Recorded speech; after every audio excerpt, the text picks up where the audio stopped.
Hello, everyone, and welcome back to the Seek Holy podcast. I'm your host, Zari, and today, oh my gosh, I'm so excited. I have my Aunt Frances joining us, and she's really not like my aunt for real, but like we just call her aunt because it's respect. She's actually my grandmother's niece, but she has been like another grandmother to me. So today I'm super excited to have her on to hear her story, to hear her wisdom.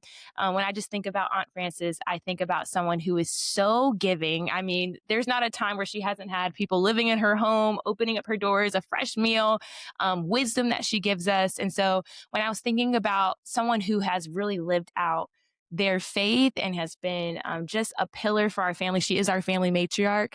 I couldn't think of anyone better that I would want to sit down and have this conversation with. And it's going to be such a gift for you. Now, we are on a family vacation. So you may hear some sounds around the house. There's about 25 people here. So just be kind and work with us. But we're so excited to get to have this time with you, Aunt Frances. And with that, would you just introduce yourself a little bit? Tell us about who you are in this current season.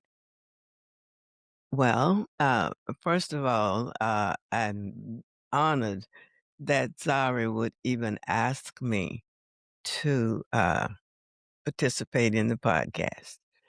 Um, Needless to say, she's very dear to me, and her grandmother and my father were sister and brothers, and there's always been a very close family relationship. Um, I've been very fortunate to have had the family faith and priorities and instruction and guidance and discipline, the whole nine yards, to try to make me the best that I could be and what God would have me to be. I am grateful for my background. There were times, of course, when I didn't agree with the Yeah. discipline. But as I grew old enough to understand the love and everything that was behind the discipline and training and guidance and examples that were there for me, I learned to appreciate it, especially once I outgrew the stage of being spanked. That was that was a very uh, a nice place for me to transition to. Yeah, I bet. However, I am grateful Yeah. for I'm just grateful for my grandparents, my parents, and all those persons who have helped me to develop into hopefully what God would have me to be. Yeah. I wake up every morning with tremendous feeling of gratitude because I am currently 89 years old, looking forward to July 12th when I would Yes. turn 90. It is such a blessing and good feeling to still be alive, to wake Mm. up every morning and see the sun or the clouds or whatever God presents to us and know that I'm above dirt. That's Yeah. it's I don't know how to explain the feeling of gratitude and the quality of life that I still have. I am thankful to God that I can still determine which way is up. Yeah. And I am, thanks to my family and the attention and the care and everything that they give me, along with other persons in my that have God had placed in my life to help me to make it. With God's help and with the persons that He has placed in my life has been beautiful, and I am very grateful for it. The one thing that I do appreciate, I think above everything else, is love. God's Mhm. love, family love, extended family love, and just in general. And I just feel that it's such a blessing to be the recipient of such great love. To tell you a little bit about myself, um, and my growing up, and some of the things that I think maybe um, were role models, or some of the people that were role models for me, and just the general priorities of the family. Um, I spent a lot of time with my grandparents and my parents. I had 2 brothers and 2 sisters. I am the oldest. Um, my brothers both one was, stillborn, and one died at 2 months and 4 days. Mm. So the 3 girls grew up as the as siblings. Certainly there was a void just knowing that there were 2 others, but we've always asked God to help us to submit to His will. And we know that He knows what He has planned for us and that He is a loving God, and we just need to trust Him and move forward. And that's what I've tried to do. Um, I came from a Christian family. I have a very strong Christian, Protestant Christian background. I'm not aware of ministers, but I am very definitely aware of Christian role models. Mm. And that was a priority in the home. When I was with my grandparents, there was always a Bible verse. Wow. For some reason, I think they might have been biased, but they thought I was smart. And they were always, when friends would come and family would be around, um, I would have to perform a Bible verse, Mm. a prayer, a poem, something that they felt was important to your personality, your credibility, to all of those little things that make you what you are.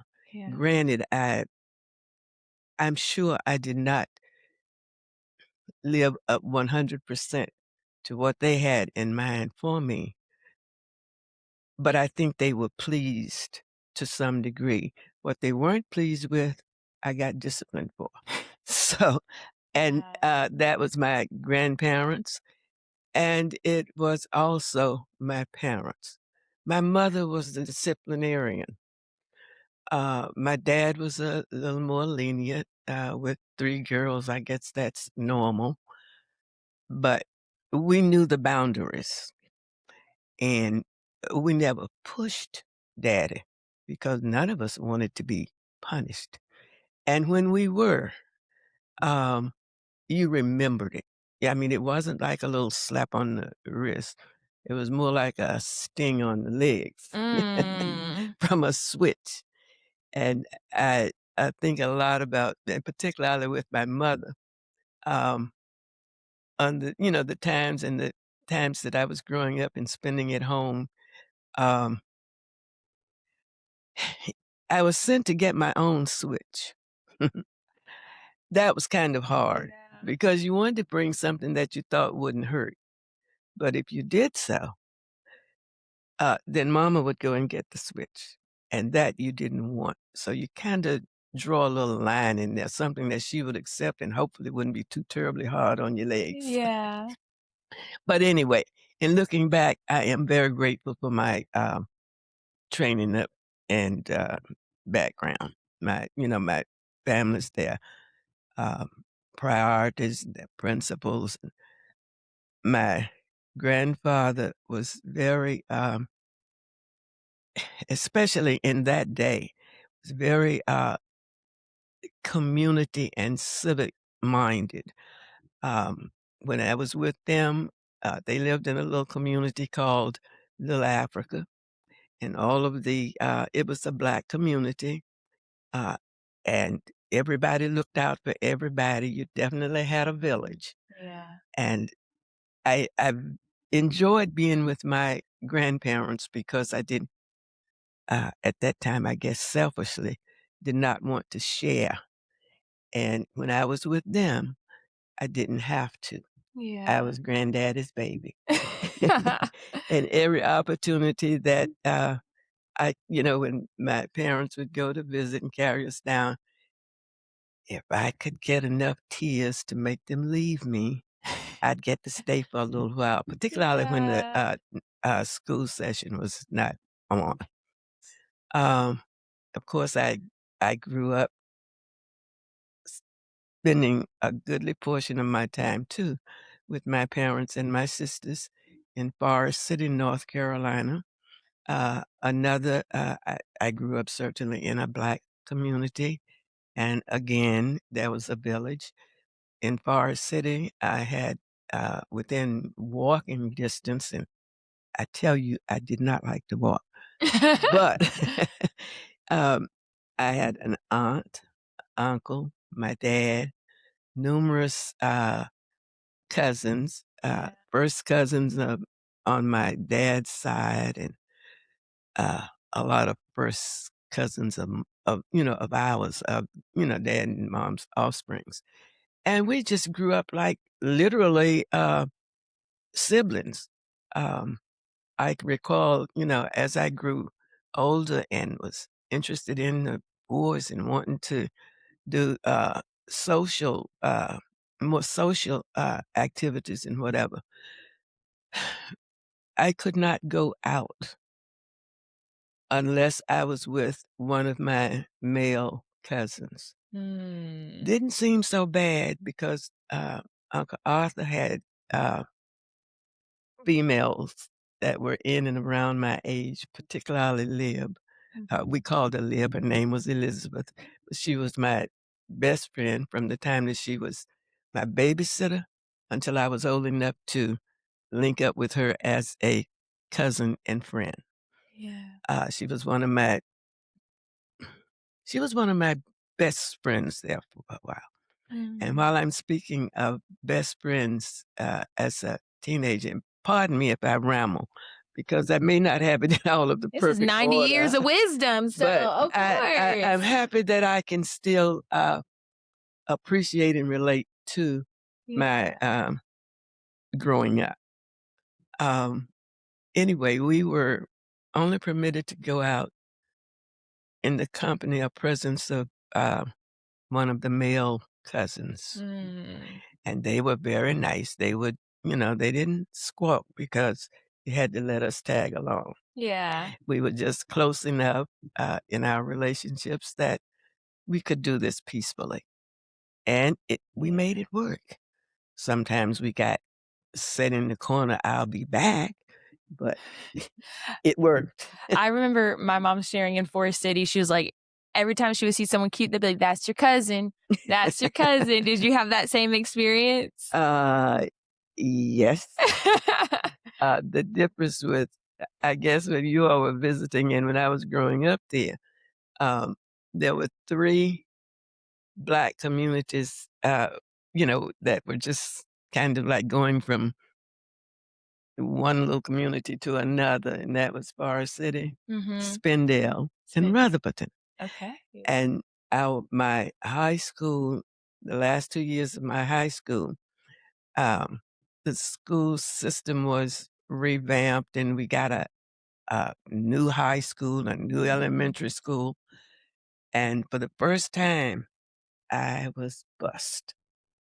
And when when busing became a big thing, I can't think of the years, but Yeah. busing became a great thing for others.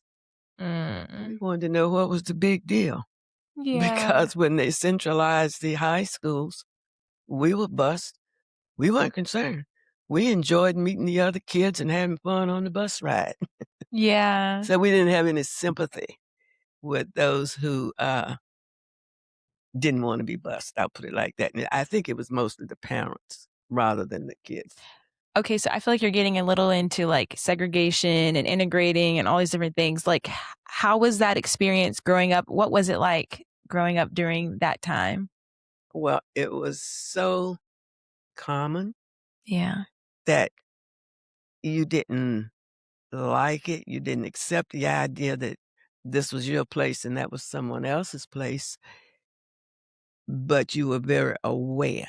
And as kids, we kind of grew up somewhat hidden back. Yeah. We weren't bad, but one example is we lived on, well, through Forest City, there was a main street, Highway 74. And on one side was blacks. And then between that community and Main Street, it was whites. Mhm. Then once you crossed Main Street, there was a black community and a white community. And there was a railroad track between before the black community that I lived in with my parents, um, and Main Street. And a lot of the things that were essential for survival, you had to get to Main Street. And going from home to, pardon me, town, which was Main Street, Yeah. there was a bridge and a railroad under the bridge. But when we approached the bridge, there would always be uh, Caucasian kids playing under the bridge, and they would throw rocks up at us. Oh. We always went in groups because we knew what we were going to confront. So we'd take the rocks that they threw up on the bridge at us, throw them back down there at them, Oh. and we would try to hit them. But we never told our parents this because they'd make us stay home. Yeah, I would have too. I would have made you say that was really risky. Y'all were really Well, we definitely doing big went in things. groups because we knew what we had to do. Yeah. Uh, I don't know of any time that I ever ventured to go just me, Yeah. and I know that to be the case with And others too. did you ever hit somebody with a rock? I know my aim wasn't that good. Praise God. Praise God. We don't want anyone to get hurt. But it had some meaning because they Yeah. expected that it wasn't going to be all fun Yeah. because we were going to retaliate. Mm. And as the kids would say today, we had our posses too. Yeah. Okay. I don't know if we say that, but we'll go with that. Posses. We have our posses as well. So anyway, that was the part of the growing up. Yeah. Before I relocated to Virginia, though, things had started to change. There was a lot of positive change, and of Mm. course, since I have relocated, there's been a lot of growth and um, different mindsets. Not totally, but it's considerably different. And far as it has become a little progressive too. Okay.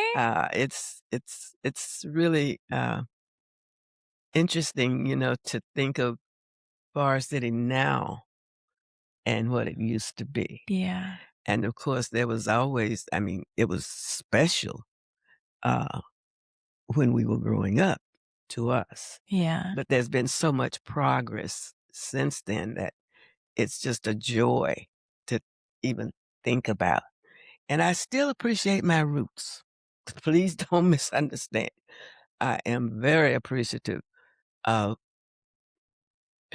what God, the opportunities that God gave my grandparents, my ancestors, uh, my dad and his siblings, my mom and her family, and then my mother and her family were very close in geography to where my dad and his family were, and that was both South Carolina.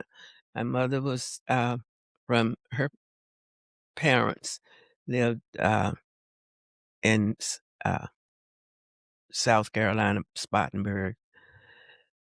My dad, of course, and his family were in the, place that I spoke of earlier as Little Africa. Um, Evidently, there was traveling, capability between the 2 because they, met each other and and became they're married, my parents, and this sort of thing. Um, and I've always enjoyed the relationship between my mother, her family, my dad, and his family, and that blending Mm. of the families. That has been wonderful. And Yeah.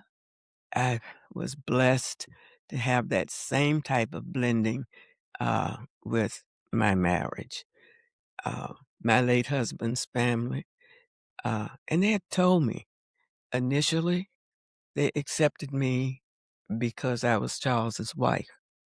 But very shortly after becoming a member of the family, uh, they accepted me for who I was. Yeah. And through the marital difficulties and all my relationship with them was beautiful. And I recall when my mother passed, my husband's mom, my mother-in-law, they met me in South Carolina at my mom's funeral. And at the end of the services, we were walking towards the cemetery. His mother said to me, I can't replace your mother, but I always remember you got me. Mm. I don't know how to explain the emotion that I felt at that time. Yeah. I had always respected and loved my in-laws, but that was just special to me, and I remembered it. And honestly, I sometimes feel emotional when I think about it. And I think it's the combination, of course, of remembering that aspect or that moment with my mother and with my mother-in-law. But God has been good to me. I have had struggles and um, temptations, and my journey has been, I think, pretty much like anyone else's, Mm. but with God by my side. Now she's Anything that I've gone to, being He's humble. I taken was me like, through. yes. Yeah. You're being so humble right now because we haven't got into it yet, but you went through a time of separation or divorce just to remarry the same man. So when I say forgiveness, this woman is excellent at forgiveness. Um, at that time where your in-law said that to you, were you still married to Uncle Charles? Um, when my mother passed, no. And that And speaks he a lot to had your a character. lot, She loved you still. yes. And I have to say too, with my late husband, I had always opened my doors to anyone that I knew that needed a roof over their heads. If I Yeah. had another corner in the roof, they were welcome to come in. Charles was always supportive of that, and I can appreciate him a lot for that because without his support, it Yeah. would have been kind of miserable for me To make those decisions. to make Yeah. those decisions and to open doors to some of the persons that I was able, with Yeah. his help and support, to open doors to. Um, So can we go into how did you guys meet? we met at North Carolina College in Durham. Mhm. Um, I was a sophomore, and he he had gone for a year, and then he went in service, and he came back on the as a veteran. And we met when he came. This is funny. When he came back after his tour in the military, there was a college grill and a Mm-hmm. college inn, uh, both on Fayetteville Street near the campus. And the college grill owner was just tremendous in supporting and helping students at Yeah. NCC. He employed them, and we worked in exchange for meals. Mm. And it was a pleasant kind of job because it was kind of social too, Yeah. because the campus kids, that they were in and out the grill. Mm-hmm. That was one of the areas that they could visit legally. Yeah. And it was fun working there. But in any event, um, one evening, and Charles was working there too. And one evening after he was getting ready to close, there was a movie that was very popular at the time. Love is a Splendid Thing. Mm. Everybody was going to see Love is a Splendid Thing. I'll add it to my list. So anyway, Paul treated Charles and me to the movie. And he Mm. let Charles drive his Cadillac, yea, though it was Ooh. old. But it would take you It's from A to Cadillac. Z. Yes, and it was a Cadillac. So uh, he let Charles drive, and we went to the movies. And we talked and whatever. And at the time, he had a girlfriend, Oh, and of course, I had left the one back home. you had a boyfriend back home? Yeah. Y'all were both in relationships?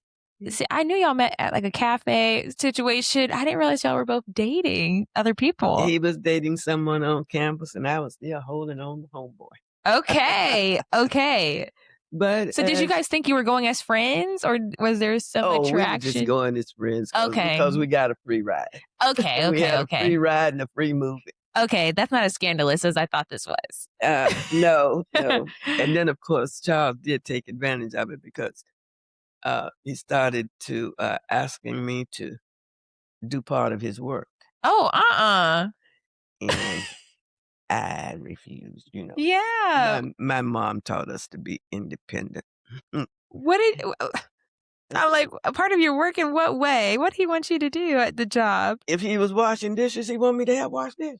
Oh, I said, okay. He said no. no, Okay. that won't work. So when did it turn romantic? One evening while we were both at the grill Mm-hmm. working, he had a date, and we were all sitting around after work playing cards because there were booths, and there was some that was set Cards. I aside. love that. And we all now, that was a big thing. Yes. We had to play bid whist. Yeah. And we were playing cards and whatever, and then Charles realized and remembered he had a date. Oh. So he went to call and apologize, but he didn't leave. And then he got to thinking about it, and all of a sudden he became grown and he could do what he wanted to do. Okay. So I walked by the booth one day shortly after that, just kind of tapped him on the top of the head and kept walking. Mm-hmm. And he turned around and said, "Don't pat my head." I said, "Why not? You a pet." Oh no. So anyway, it just took off from there. Okay. Little flirtatious dabs. Okay. And then it developed into our committing to dating Mm-hmm. and turned loose the befores and just went from there. Yeah. Okay, so let's flash forward. You guys are having children. So talk about maybe like your experience becoming a mom, having your first child. What was that like for you? And then bringing your other kids. Scary. Yeah. It was scary for me. Do you remember like about how old you were when you had cousin Ann? 21. Wow. Okay. I Young. was grown. So that's still. I was like, for us these days, like we're like, I'm like 30, and I'm like, I'm a baby. That's teenage birth. So you're like 21 back then. I guess you're like, I was grown. I was like, that's so young. Yeah. Well, I had graduated from college. Yeah. And I had not worked in my career, but I came to Virginia. I Mm-hmm. relocated to Virginia. I stayed with your mom and dad. Um, oh, they were wonderful too. My mom or dad, or my grandma and my grandpa. Your mom and dad. See, when Really? I relocated from from Forest City, my grandparents were both deceased. Okay. Okay. And I was looking for work. Yeah. I was looking for work. And I asked Aunt Ann and Uncle Will if I could come that way because they were Those are my right there grandparents. they Yeah. were right there in the metropolitan area. Yeah. What, about 14 miles from DC and all of this kind of stuff. So we're correct. She stayed with my grandparents. My mom and dad were not yet a thing. Yeah. I don't think they existed yet. No. And no, they had not existed because I always kidded Zari's grandparents that Charles and I had to be an example for them. We were their role models. So then shortly after we were there, and shortly after, well, I guess maybe about a year after my daughter Ann was born, you came Teresa. And that's Yeah. Zara's mom. Yeah. And they grew up like my children and Zara's mom grew up like sisters. We were just that close. And also during that time I was still having a family, growing my family. Yeah. And I kept Zara's mom Monday through Friday Wow. while her grandmom and while her grandparents worked. And this was a very win-win situation for us because my Aunt Ann was working, and she worked in the, community convenient to the community where they lived. So, and they had rented their first home. And at the time that we were looking for accommodations, once Ann was born, we stayed a little while with Aunt Ann and Uncle Will, but we were looking for a place for ourselves and to give them their space back. Yeah. And Uncle Will and his brother, they were extremely supportive. We stayed in Aunt Ann and Uncle Will's rental uh, for years. That was our first us. Yeah. And we stayed there until we outgrew the bedrooms. And during the time that we stayed there, and I kept Teresa, that the win-win situation was I kept Teresa. They kept up the house. the house. Wow. So that that was the exchange. And I think in both instances, as I look at it, it wasn't an exchange. It was a reach because they were contributing more than I was because I enjoyed having you there with the kids. Yeah. And of course, it was not hard because you all were right around the same ages and nobody was in diapers. Oh yeah, that's nice. you were in diapers, but the others Not me, Teresa. I mean, you're I look still so much mine. like Teresa. I look so much like my mama. Yes, she does. She really does. Um, so anyway, that worked well. That worked Yeah. well. But eventually you had your own career too. Like, I think my mom said you were a nutritionist. Yes, I graduated from North Carolina College in with a major of foods and nutrition and Mhm. a general science minor. Then, of course, I came to Northern Virginia looking for works. Yeah. That's where that living without Ann and those Mhm. started. And Fairfax Hospital um, was in the beginning stages, Yeah. and Reverend Costner was on the board. That's Mm. Zara's uncle Mhm. and her granddad's brother. He was on the board of trustees. And when um, Fairfax Hospital was almost near completion in 1961, um, Reverend Costner sent me to be interviewed by the director of food service. Mm. And I'm a living testimony that in addition to God's provision, Mm. it's nice to know someone. Yeah. Reverend Costner spoke on my behalf to the chair of the board. Mm. I was given the opportunity of an interview with the food service director. And this is before the hospital opened. I was employed when the hospital opened. But the thing that I think of that's just touches my heart is I walked into the food service director's office, my little portfolio and my resume and all of this, and thinking, oh boy, I got so much to offer and whatever. He never looked At your any resume? of it. And I got a job there as a dietary clerk. Mhm. Well, of course, once my foot was in the door, um, I gave it my all.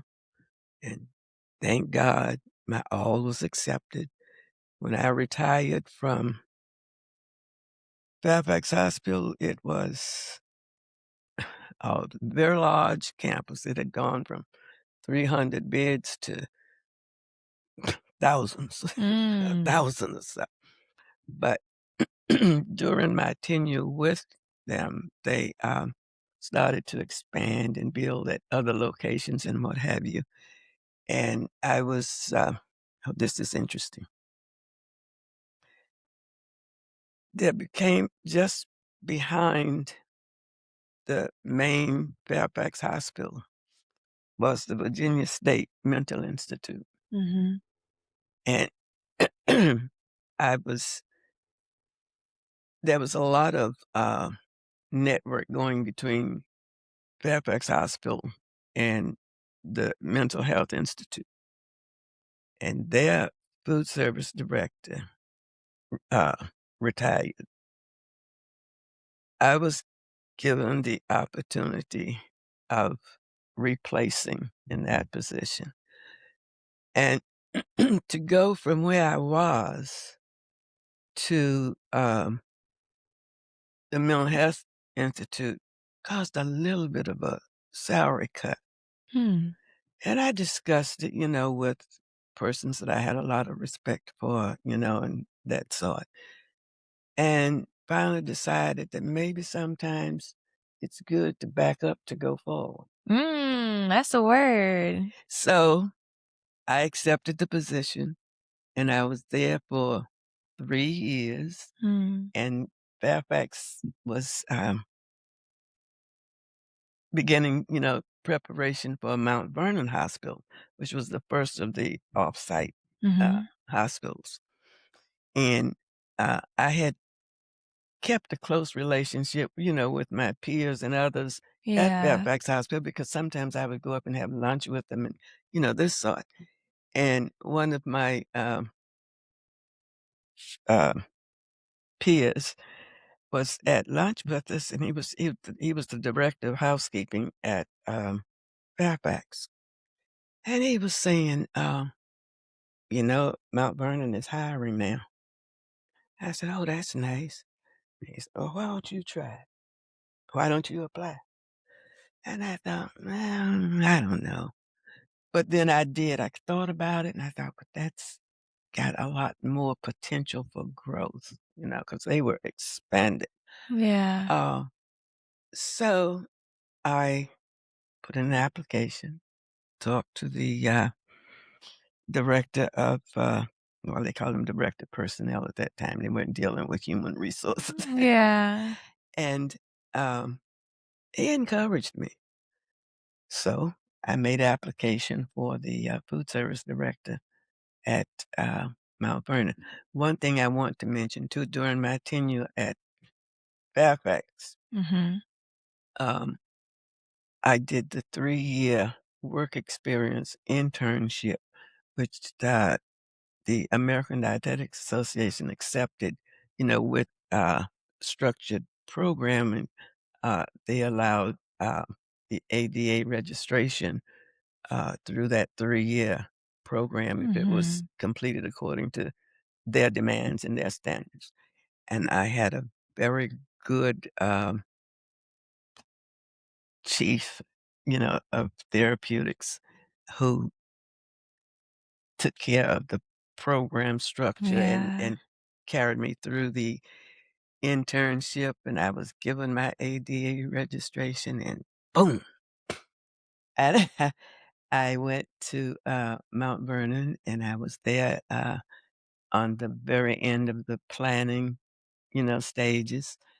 And I started at Fairfax, excuse me for backing up, but I started at Fairfax before they opened in 61 also. Mm.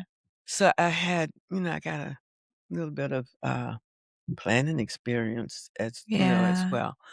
I maintained my ADA registration during my service at Mount Vernon. Yeah. I was there. I was there about almost 13 years. My tenure with Fairfax was 21 years, Wow. and of course, that included my services, at Mount Vernon, combined. But what was such a blessing to me when I went back to Fairfax from the mental health institution, I Mhm. had worked there 3 years. They severed the distance, and it was like I had not left Fairfax Hospital. Hmm. I got back, uh, with Mount Vernon. I was reinstated just like I hadn't been away. Wow. What was it like, working with patients who had, like, a lot of mental health concerns? Like, how was that shift for you? How did you navigate that? They always had escorts, Okay. and it wasn't extreme, but of course, there was the areas that were locked off and this sort, and you had to have, staff to escort you back, and that sort. And if I had to instruct, um, a patient or whatever, there were always someone there with me.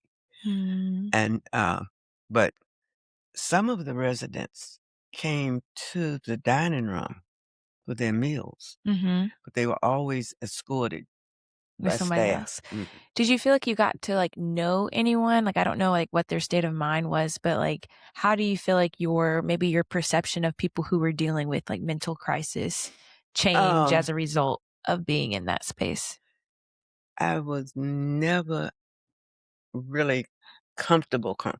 Mhm. I felt secure to a point, but I always wanted to see a staff member somewhere close. Okay. Yeah. Yeah, and, the, common areas of the Mhm. building, um, the, patients were, uh, locked off from, Yeah.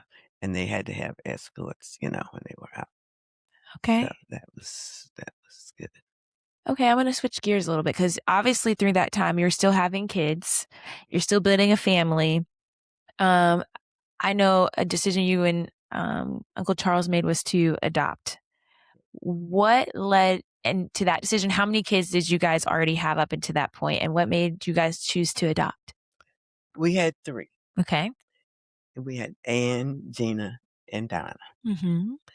and from day 1 throughout our marriage, Charles had wanted a boy, Oh, boy.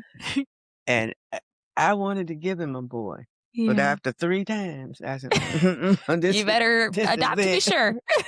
You better you better, either be happy with girls or we Yeah. need to look, there must be a boy out there somewhere, Yeah. but this is it."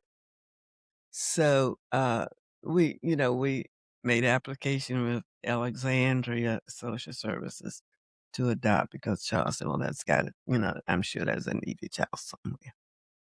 And they linked us up with Chuck, and we renamed him. He was what was Chuck was 2, 2 or 3, Mhm. but Charles wanted him named Charles. So, we did that. I think it was a little traumatic. We didn't realize what we were doing, but I think it Mm. was a little traumatic for Chuck, initially, uh, having to be Charles and not James because Yeah. James was his. Original name? Mhm, Mhm. and, we never knew anything about, his the only thing that we knew about his background was, the, potential things that would jeopardize a person's, success, that sort Mm. of thing. Uh, and we learned that his mother was, a teenager Mhm. and unable to, take care of him and that sort. And they matched us up with the kid that people thought was Charles's. Yeah, 'cause he looks like you guys. Uh-huh. And I had one of my, church family members to say to me, and I still don't know whether it was a compliment or a criticism, but she said, "Chuck was misbehaving in church."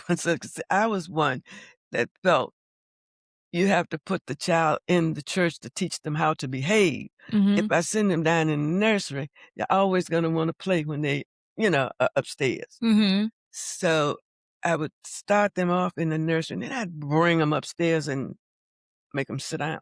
Yeah. But this particular time, he was cutting up, and this prime sister babe, he's acting just like the other Stallings children. I thought, Is "What it are you what yeah, saying? what you trying to say about the Stallings? Well, he is a Stallings. What are you saying to me?" Yeah. So, anyway, I think about that sometimes, and I chuckle. I said, "He grew up okay." Yeah. I don't know that any, you know, parent says their child was 100% what Yeah. what they had, anticipated them to be in life, but once you reach a certain point, you have done the best that you know to do, and the Mhm. rest remains with them, and the only thing I would feel guilty about was I mean, it wasn't anything that I felt guilty about, but I'm saying if I were to feel guilty about something one of the kids did after 21, Mhm. my feeling would hurt if they didn't know any better. Yeah. But if they did something that was not productive, that was against their upbringing, I'll say, Mhm. then I didn't carry any excess burdens. Yeah. If it was something that I should have told them, I would have felt differently in a Yeah. lot of instances. And there were instances too where I felt like maybe if I had done this, it wouldn't have been like that. Charles was the disciplinarian in my household. Yeah. And maybe I shouldn't have said anything. Maybe I should have just ignored that, you know? Yeah. But then on the other hand, I was pretty determined. Yeah. Was it hard integrating a child at the age of 3 into a family that was already pretty established? No. No. Mm-mm. Chuck was not talking, Mm. and we became concerned. And we took him to a speech specialist. And they, in that initial visit, they had the whole family there. And they were just, interacting just like they do at home and whatever. And that's what he asked them to do. And at the end of the session, he says, he doesn't need to talk. He said, you all just hand out to him. You don't have to talk to get what he wants. Mm. So he gave us some little tidbits and instructions and whatever, and told us to, kind of back off. Let him ask for what he wants. Let him ask for what he needs. Boy, you couldn't shut him up. I said, yes, I know Chuck learned how to speak Spanish and all the things growing up. Yes, he was a On his talker. own, he could speak Spanish fluently, That's but impressive. he learned it from tapes. Mm. And at one point, I simply said to him, because he was saying something on the phone to someone, he said, Carlos. Mm-hmm. And of course, my back bristled. And I said, Chuck, your name is Charles. You're not Carlos. Someone called him Carlos. Okay. Okay, Mom, you know who I am. I said, yeah, but I want you to know who You are. I want you to be sure who you are. Okay, so you guys had 3 girls, then you adopted Chuck, but obviously you didn't stop. Well, You that had was one more, our queen, Aunt Lita. along came Lita. Yes. So then I had what we called our Uh-oh. second family. Oh, second family. Okay. Second family. We had a first family that was Angie and Donna. Mm-hmm. And the second family was Chuck and Lita. And that's how, that's how they were. That's just how they were. Everybody, that was of the older children, Yeah. everything was Angie and Donna. Yeah. And then, of course, with the other two, and with some of Charles's male friends, after we had moved to, in the Falls Church area, we continued to go to Second Baptist, and we joined Second Baptist as a family. Um, and Charles and Wallace, your cousin, Mm-hmm. and some of the other guys, in Charles's age range in the church became, really the boys. Mm-hmm. And they named Chuck Sitting Bull. Sitting Bull. Sitting Bull. Okay. And Lita was Minnehaha. Minnehaha. Okay. What is the story behind these? Their personalities, they just hung Okay. those Indian names on them. Okay. They weren't claiming to be Indian. Yeah. But they just drew them out, as their knowledge and relations in terms of the personalities of the two. Okay. And of course, Chuck and Lita with their peers became Chuck and Lita, Chuck and Lita, Chuck and Lita. Yeah. And they were buddies. Yeah. And of But course, what made you have Lita if you were like on Chuck, you're like, this is your got truck. lazy. Oh, okay. Okay. I get it. I understand. Okay. And I'm glad y'all got lazy. She's wonderful. I love children. And at one point I had the nerve to say that I would like to have a 2-year-old in the house all the time. Oh, wow. But after a couple of 2-year-olds, I'll settle. You're like, "I'm good." So 5's enough. Yeah. But, I, laughingly would say to my mom, my mother had a green thumb, and, in Mm, later years, she came and lived with us. mm, She was a very independent soul, so we had to bear Barb, and I decided that she needed to be with one of us because she had been diagnosed, diabetic, and we knew mm, that mama wasn't going to eat properly. mm. But, just Yeah, a lot of people, once they're mhm. stuck in their ways, they're not changing it. So, we had to get our heads together and make one of us need her, Mm, and I became the needy one because I, was working well, they were working too, but, we talked to mama into coming mm, and helping me with the kids, and so mm. it just took off from there. But was starting to say that to say that, my mother had the green thumb. She had a beautiful garden. She had beautiful flowers and things, around the house and whatever, and plants on the inside. And she'd tell me when she liked to visit between the three of us, so she would grab whichever child of mine that hadn't reached school age, and they'd go trotting off, wherever she Yeah. wanted to go. And Mm. once she told me how to take care of her flowers. And when she got back, she wasn't pleased. With your flower, with her flowers, you let them So the die. next no, they didn't die, but they didn't look like they did when she was taking care of 'em. So the next time when she went to visit, getting ready to visit, she said, "And don't bother my plants." So I said, "Okay, mom, I understand. You grow flowers, I grow children." Okay. And believe it or not, well, no, when I, retired from my career, um, Deontay uh, came along, I think about 6 months later, something like Deontay that. is a great-grandchild. Yes, and as a gift to his parents, I decided I would babysit a year, Mhm. just so I had retired then. So, when Deontay was 6 months old, along came Jillian. That's another no, that's a grandchild. So I said, I can't give him a year and not give Jillian A a year. year.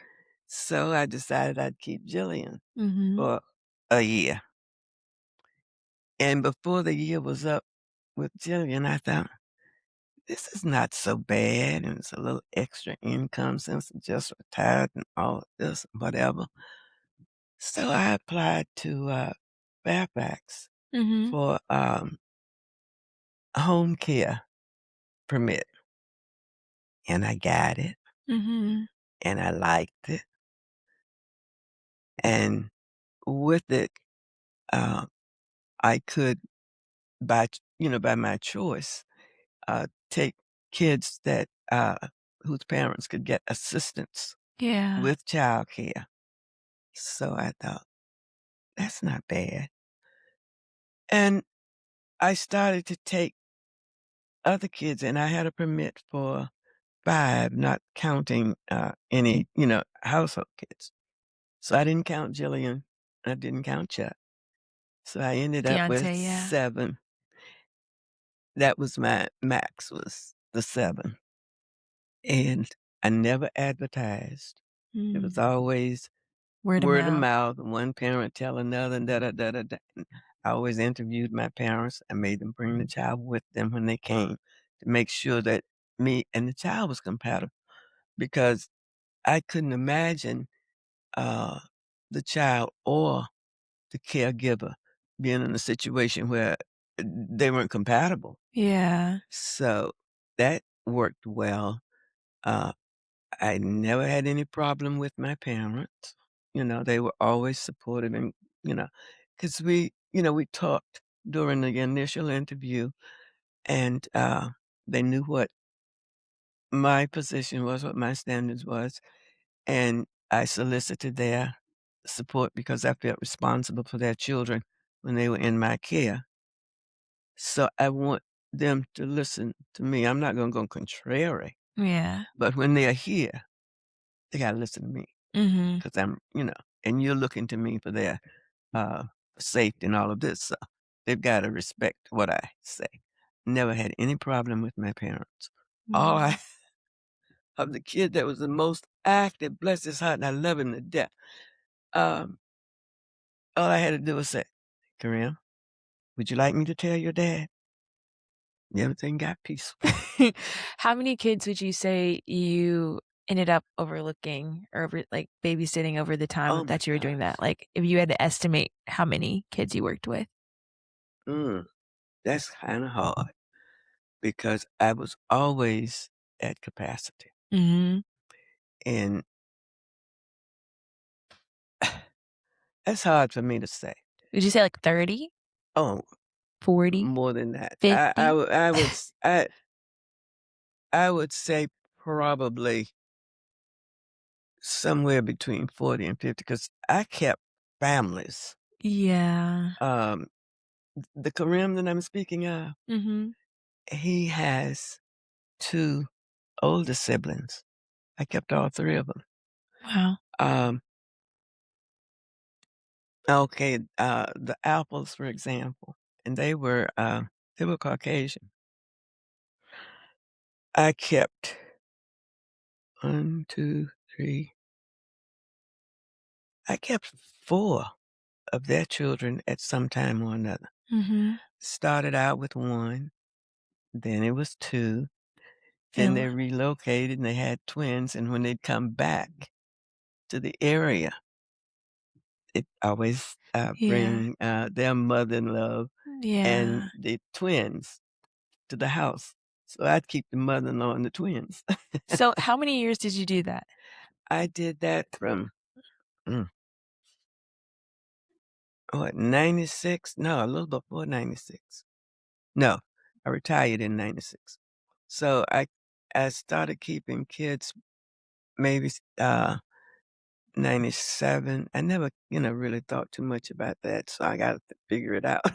Yeah, because Deontay is a couple years younger than me, so if you started with Deontay, yeah, it was probably It early 2000s. Yes, yes, because I had quit, uh, several years before Charles passed. Mhm. So that was about it because I was getting to the point that, I really didn't feel like I could offer the kids as much energy Mhm. as they needed. Yeah. So rather than, try to make them adjust, it's time for me to give it. Yeah. So I phased it out. Yeah. Okay. Well, I do wanna circle back because there's some major points and things that happened. So going back to, because I know we talked about forgiveness and your heart for forgiveness. So at one point, you and Uncle Charles divorced due to infidelity, but we're still co-parenting, still going to the same church, Oh, yes. which was crazy. When I heard that part of the story, I was like, who could do this? She was going to the same church as him and his new wife. So how did Didn't have you didn't see her. didn't Didn't know she was there. how did you, and he met her in the church space. So there's a lot to like kind of break down there. Like, one, like, a lot of times I think in our society today, like, we get mad at someone in the church and we leave.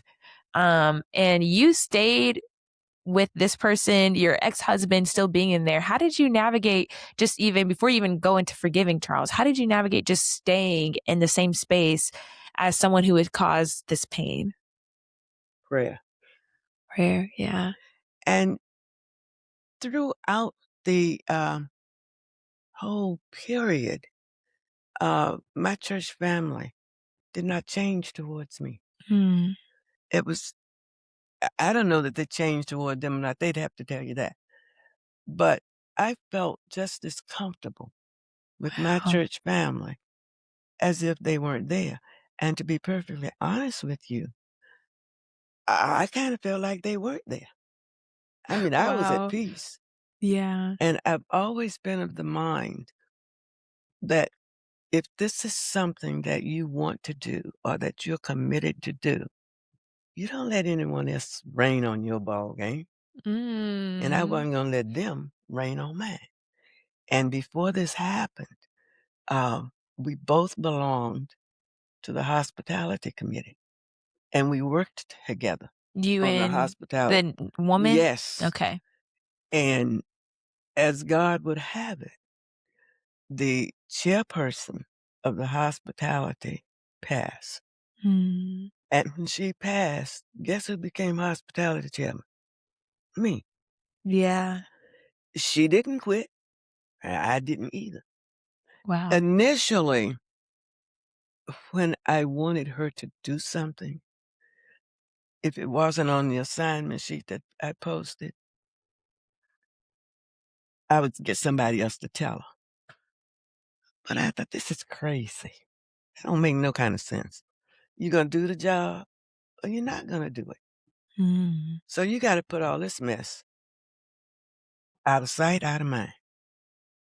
And I started then to go and tell her what I wanted her to do. And she did it. Just, I mean, there was no friction type thing. There was no socializing. Yeah. So y'all But weren't friends? no, we weren't friends. But when it came to hospitality, we worked together. I mean, Wow. I did what I had to do after I decided that's what I needed to do. That's And I so prayed impressive. on it, and God helped me to Mm. do it. And when I needed to talk to her about hospitality, I just did. How And I d know that was God. that has to be the To Lord, tell you the yeah. honest to goodness oh, I haven't gotten there yet. Go ahead. No, no, tell me. Go into it. The process of Charles and I getting back together Mhm. and reuniting, if somebody had told me this was going to happen, I'd got to be crazy. Yeah. You know, that was that, I guess that inward pride kind of thing I was holding on to. But during the counseling the kids and Charles calling meetings to discuss family affairs, just kept, you know, there was no, there was no anything, in Yeah. terms of thinking that there was gonna be a Reconciliation. mm-mm, And just for clarity, he was married to the other woman for, like, 10 years or so? mhm. That's a long Actually, I time. think it was 15. 15? Wow, okay. Mhm. And I say he just kind of back in the back door. And backed in the back door. Okay. So what was it like in that time, like, your relationship with him? Because obviously you're co-parenting, you have 5 kids, you're still going to the same church. So how did you guys navigate your own relationship with your Oh, family? we were. I won't say we were friends, so to speak, but we didn't have animosity between us Wow. because we were focusing on parenting. How did you get to that point? Like, what was it, and then this is deeply personal, but, like, what was it like to go through that feeling of, like, there's infidelity here, we're breaking up? Like, how did you navigate that pain for yourself? Through, I guess, through God Hmm. and prayer, um, and never feeling that any of the persons and everything that I had, that we both had relationships with, or that I had relationship changed. Yeah. And that was good. Example, when Charles was getting ready to apply for the divorce, he asked Wallace if he would be a witness. Wallace came to me and asked me how I felt about that. Mhm. I told him. I said, anything you witness that he needs, I don't care. Yeah. And I said, that's you and Charles. I said, that's not going to change me and you.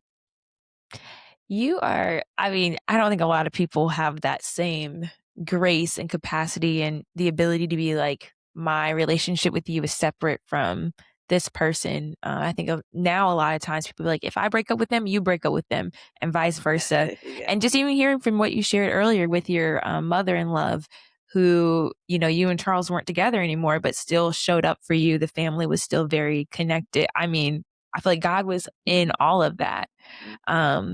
Okay, so maybe let's go fast forward to you guys reconciling. How old were you, or you can just like guess around what age were you when you guys remarried again? Ooh. I had to stop and figure that one out. Yeah, this was Because like, there I was think it was quite a around time period. 96. 96 is when we Yeah. reunited. Wow. Yeah, 96 was when we reunited. And Charles didn't even, well, he wanted us to get back together, Mm-hmm. and he wanted it he wanted it to be, you know, what he wanted it to be like it never happened. Oh, like you But guys never no, it did happen. for 15 plus years. Yeah, Yes. we're gonna work with it happened. Yeah. Now we'll move to the point of getting over it, Yeah. but not ignoring it. So how did you work past that? Was there counseling? Were there like, how did you guys work past like this did happen and build trust again? Mostly with just talking through it to each other. And one of the things that I came to realize that separation and all of that was a part of God's plan, and I could see the benefits of Mm, having gone through that. Um, the marriage or the reuniting uh, get together and remarriage was a lot better than the first time. And I think that was due to becoming wiser mm, and growing up, mm, maturity, um, and then just kind of seeing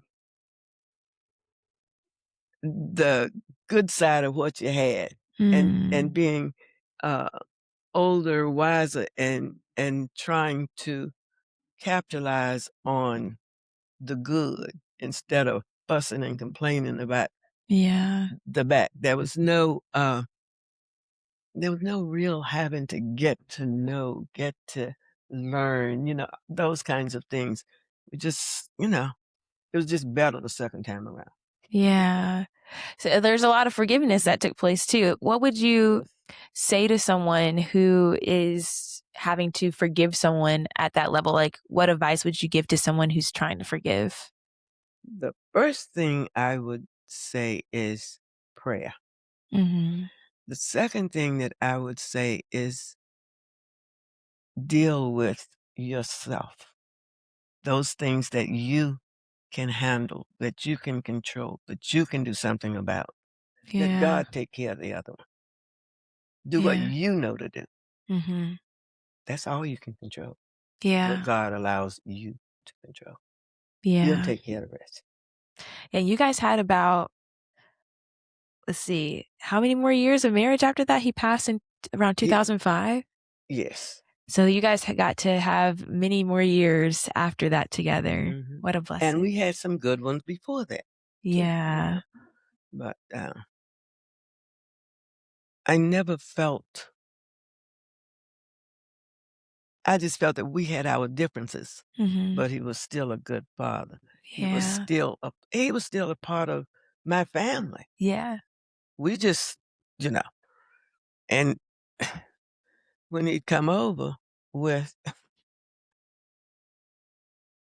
events and things that we had, I think when he got in the backyard, he kind of forgot that he didn't live there anymore. Because he'd be sitting there with, our friend Lum and all of them, playing cards and whatever.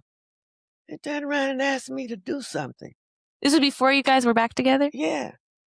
And you're nice to have him over because I don't know if I would have had him over. well, no, I wasn't going to try to separate him from his. Yeah. And he didn't bother trying to separate But me to play from theirs. cards, that's different. I was like, you're coming over to my house to play cards and we're not married? I don't know about that. Well, You're so she should have nice. been the one worried, not me, because it didn't Yeah. bother me one way or the other. Wow. I didn't have any problem with it. Yeah. I think because of the relationship between him and my family, and that being the kid's father, I didn't want that division. Yeah. And don't have to choose. Just take Yeah. both worlds. Wow. She's special, y'all. She's special. A special lady for sure. Okay. That's so much But like I wisdom. did come Yeah. from a forgiving family, and I did come from a family that trusted and believed in God, Yeah. and that is the backbone. Yeah. Amen. That is it. And I can tell you, what God has planned for you Mm, is for you, yeah. because it wasn't me that initiated. Y'all coming back together. The only thing I had to say about it when it was expressed and asked and, talked about from him, I said, and I guess this was the devil, but I said, if we get together again, you better do it before she dies, because she's gonna know it. Okay, that was your one get back. Okay, it was sounding too good to be true, right, y'all? Like this was her one get back. She's like, That was the no, devil, but that was it. It You- had to be. your flesh was speaking in that moment, but you did really good. Granted, if that's the only thing that you had to say about it, good job, Aunt Frances. I wasn't gonna have nobody to say she passed and he came back to me. Yeah, you're like, oh, you had to Mm-mm. choose. The devil in my pride wouldn't let that happen. You're like, mm-mm. Okay, That was my one. your one thing. Okay, so I'm going to switch gears a little bit. You're almost 90. You've had a lot of loss at up to this point. That's one of the things that comes with getting older, whether that's be it parents, children, a spouse. How have you, or siblings too? Like, how have you navigated loss? What has that been like? Obviously, the Lord, but like, would you give like practical tips of how you process and move forward and grieve through those losses? And that's hard. Mm-hmm. I try to dwell on the good times that we had, the joys that we shared, the love that we had. I try to focus on those things rather than the loss. Yeah. I'd go absolutely insane if I did that. If I focused on the losses. Now, there are a couple of things that, and people are different. I've known persons who visit their loved one at the cemetery every day, Mm-hmm. grieve themselves to death. Um, I can't do that. Yeah. And it may sound selfish, shiftless, whatever you might want to call it. But for me, I can't hang on to them in the cemetery Mm-hmm. and then come back and let go at home. Mm. I have to focus on what I can deal with, Yeah. because they are at rest. And I'm thankful that they are at peace. And I believe that's where they are. Yeah. So I've got to focus on my survival Mm-hmm. until I meet them. And that's what I try to do. Mm. Not always, not going to tell you it always works. Sometimes I find myself, even to this day, asking mama something Yeah. or thinking of something comical that daddy said or did. Any of my loved ones, that have gone on before. And then sometimes I even feel a little guilt, Mm. because I'm grateful for my time. I know that God knows what he's doing, Mm-hmm. but sometimes I'm mentally reminded that what he promised us was 70. That's Mhm. 70. Mm. So, am I living on somebody else's time? No, 'cause this is God's plan. This is what He has. Whenever I do whatever He intended for me, whatever my purpose is, when Mhm. I complete that, He's gonna take me on home. Yeah. So I just have to be grateful, thankful. Lord, show me what it is you want me to do Yeah. and give me the strength and desire to do it. That's Yeah. all I can do. Have you I get kind of lonely up here sometimes, lonely? but you guys keep me going. You all keep me happy. Hmm. You're so loving. You're so kind. If I had to sit down and say, I want a family that's this, and this, you all would be top of the line. Oh, thanks, Aunt Francis. Man, you're gonna make me cry on my own podcast.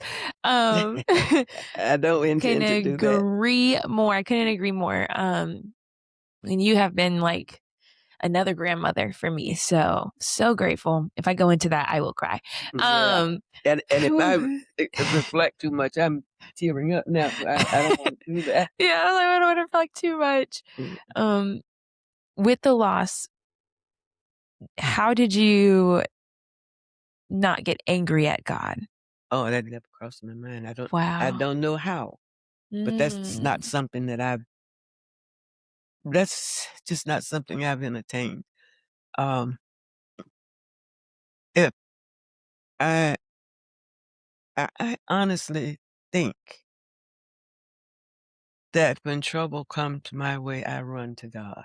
mm, When things happen that I can't handle, I hope to recognize it and ask God for His intervention. yeah. There have been times that I have asked God for His intervention, and He let me see it almost immediately. And there have been times when I thought, well, I guess this wasn't what God wanted. But then, you'll see something that says, maybe you just weren't ready at the time. I don't Mm, know. It's kind of hard to pin pinpoint.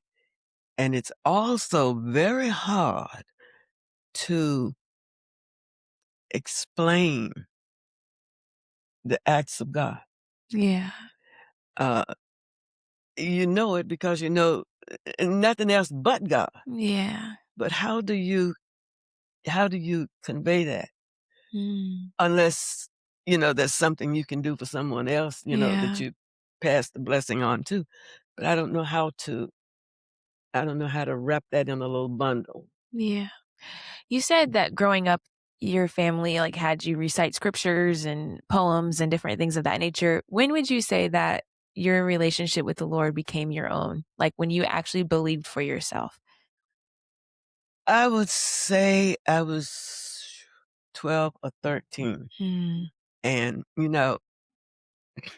my parents' house was right across the street from the church, New Bethel, mm, from our church.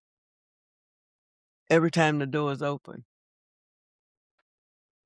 we were there.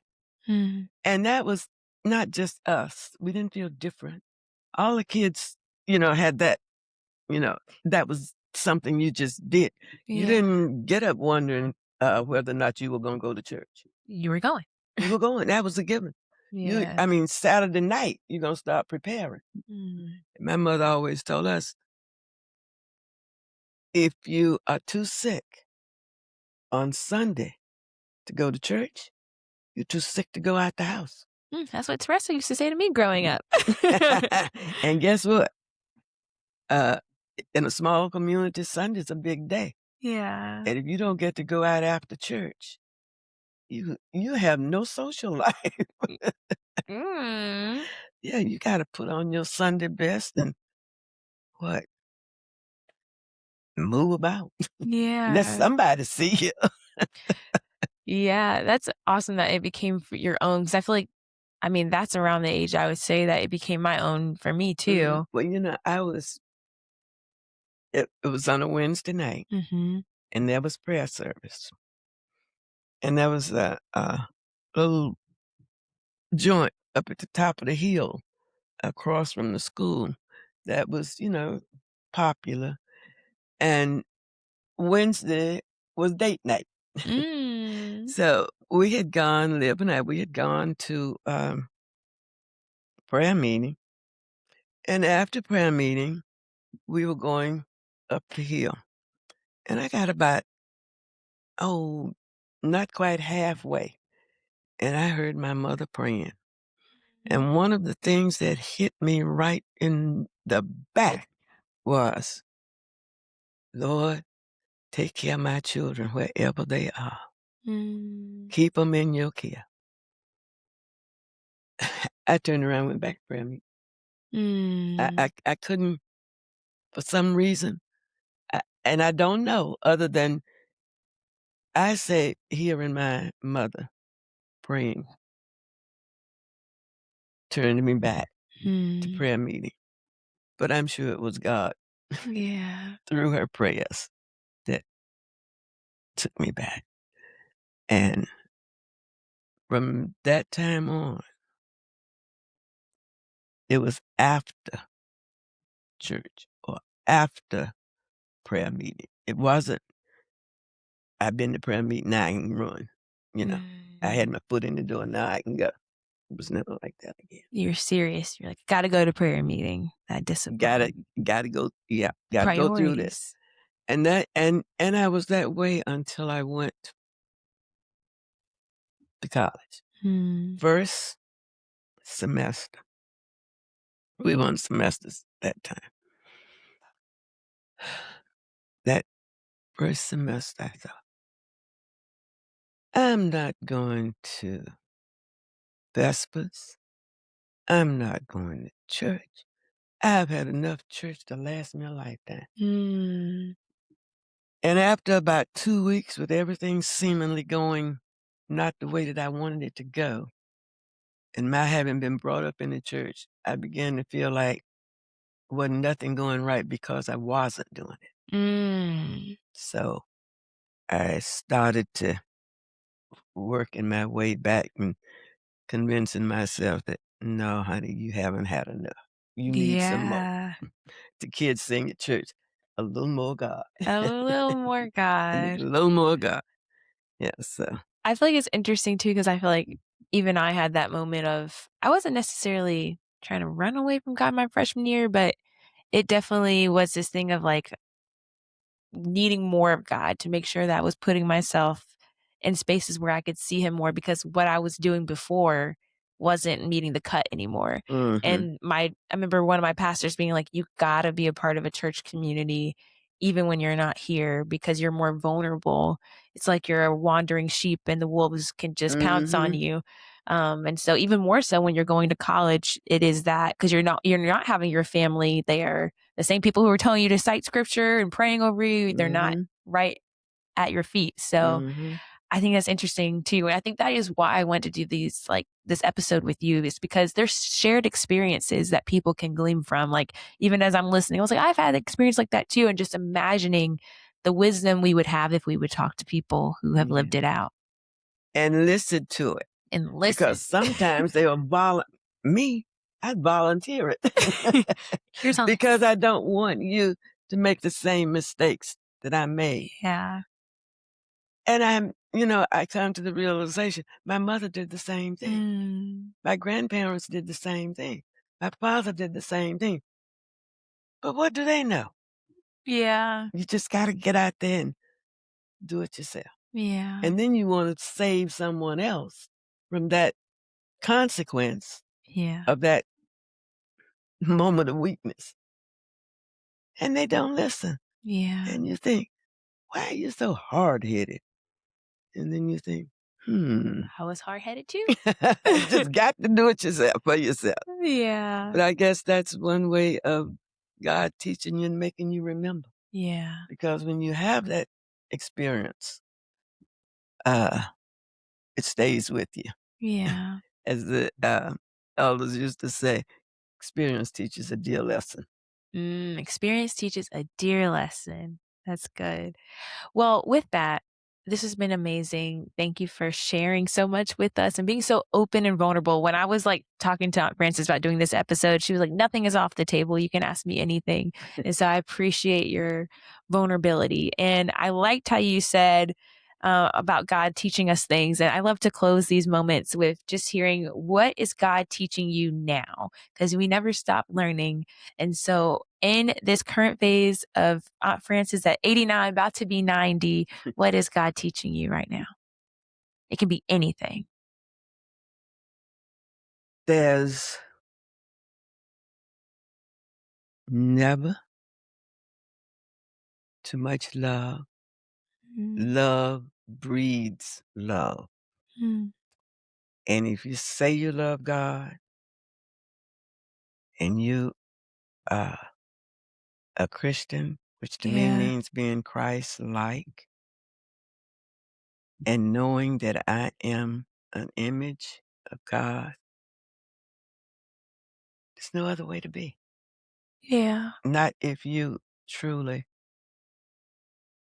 want to make it in, mm, because you gotta. I just, I just, I just think love in some form or another is the best gift we can give.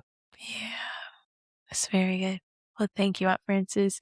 We close in prayer. So, That's fine with yeah, let's me. pray. Yes. I would love to pray for you and for our listeners.